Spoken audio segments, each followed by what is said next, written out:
இன்னைக்கு what I cook in a day as a working woman பார்க்கலாமா? நான் எப்பயுமே லஞ்ச் எனக்கு தனியாக அவருக்கு தனியாக தான் சமைப்பேன். எதனாலன்னா அவர் எப்பயுமே லஞ்சுக்கு ரைஸ் தான் ப்ரிஃபர் பண்ணுவார். நான் மில்லட்ஸ் எடுத்துக்கிறதுனால 2 பேருக்குமே டிஃப்ரெண்ட்டாக தான் செய்வேன்.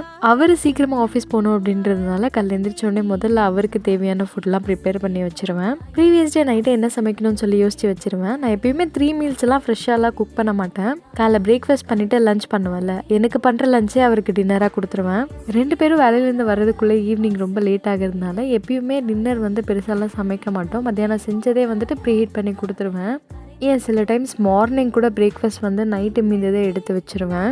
மேக்ஸிமம் நான் ஒரு லஞ்ச் பாக்ஸுக்கு 1 pot ரைஸ் மாதிரி தான் ட்ரை பண்ணுவேன். எப்போயாச்சும் ஒரு தடவை தான் இந்த மாதிரி மெனுலாம் பெருசாக இருக்கும்.